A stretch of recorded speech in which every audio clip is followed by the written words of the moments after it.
আজকে আমরা অত্যন্ত দুঃখ ভারাক্রান্ত হৃদয়ে এখানে উপস্থিত হয়েছি। আমাদের এক ভাই, আমাদের মুজাহিদ ভাই বলেছেন, আমাদের বুলবুল ভাই চাঁদাবাজির প্রতিবাদ করেছিলেন, অত্যন্ত নৃশংসভাবে তাকে খুন করা হয়েছে। আমরা স্পষ্ট ভাষায় বলি, রক্ত রক্ত চায়, জীবন জীবন চায়, খুন খুন চায়। আমার ভাইকে খুন করবেন, আমরা ঘরে বসে আঙ্গুল চুষবো নাকি?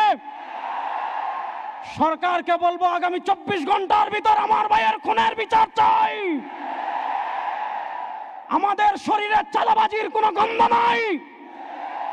ইসলামী আন্দোলন বাংলাদেশের কোন কর্মীর শরীরের গায়ে চাঁদাবাজির কোনো দাগ নাই।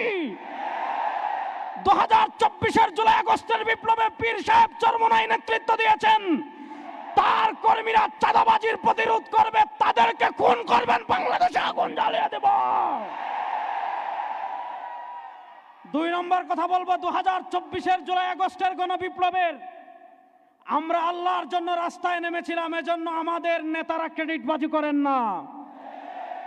আমরা দেখেছি 2024 সালের 18 আপনার জুলাই আমাদের নেতা পীর সাহেব চরমোনাই বলেছিলেন, ওই নরপিচাস আমার সন্তানদের বুকে কেন গুলি করলে? আপনার 18 জুলাই থেকে নিয়ে 36 জুলাই পর্যন্ত একটানা রাজপথে নেতৃত্ব দিয়েছে ইসলামী আন্দোলন বাংলাদেশ। 2024-এর 5 আগস্ট প্রথম ঢাকায় কারফিউ ভেঙে যিনি মাঠে নেমেছিলেন, তিনি আমাদের নেতা মুফতি সৈয়দ ফয়জুল করিম শেখ চরমোনাই। 3 আগস্ট যিনি এক দফা ঘোষণা দিয়েছিলেন এবং প্রেস ক্লাবের সামনে বলেছিলেন, 4 আগস্ট যিনি শাহবাগে বলেছিলেন শেখ হাসিনার সাথে এসিরমে কোনো সংলাপ হবে না, তিনি আমাদের নেতা শেখ চরমোনাই। সুতরাং আপনারা যারা ইতিহাস বিকৃত করে ইসলামী আন্দোলনকে মাইনাস করে দিতে চাইবেন, এটা 1971 না, এটা হলো 2024।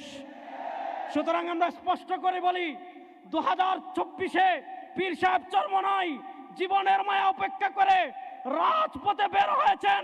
রাজপথে বের হয়েছিলেন বাংলাদেশের চাঁদাবাজি দেখার জন্য না, তিনি রাজপথে বের হয়েছিলেন বাংলাদেশে ইসলামী মূল্যবোধ বিরোধী কোন আইন পাস করার জন্য না। আপনারা দেখেছেন, বিএনপি সরকার ক্ষমতায় 6 মাস হয়েছে মাত্র। এই 6 মাসের মধ্যে ঢাকায় ট্রান্সজেন্ডারের বিয়ে হয়, স্কুলে গানের শিক্ষক নিয়োগের ষড়যন্ত্র করা হয়। আমাদের নেতা বিশ্ব ইসলামী রাজনীতির অন্যতম সিপাহসালার পীর সাহেব চরমোনাইকে সামনে রেখে বলছি, যদি বাংলাদেশে ইসলামী মূল্যবোধ বিরোধী, কোরআন বিরোধী, সুন্নাহ বিরোধী কোন আইন পাস করার ষড়যন্ত্র কেউ করে, আবার একটা যুদ্ধের জন্য আমরা প্রস্তুত আছি। সর্বশেষ একটা কথা বলে আমি আমার বক্তব্য শেষ করব।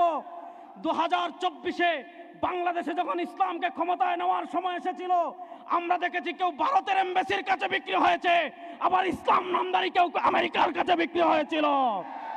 আমাদের নেতা শরিয়ার প্রশ্নে আপোষ ছিলেন, কোন এমবাসির কাছে তিনি বিক্রি হন নাই।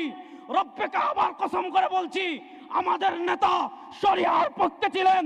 আমার নেতার সামনে পিছনে থেকে শরিয়া বিজয়ের আন্দোলনে আপনারা পীর সাহেব চরমোনাইর সাথে আছেন তো সবাই ইনশাআল্লাহ। নারায়ে তাকবীর, নারায়ে তাকবীর। দিল্লি না ঢাকা, দিল্লি না ঢাকা, ওয়াশিংটন না ঢাকা, ভারত না শরিয়া, আমেরিকা না শরিয়া, ভারত না শরিয়া, আমেরিকা না শরিয়া। নারায়ে তাকবীর। নাসরুম মিনাল্লাহ, ফাতহুন করিব। আসসালামু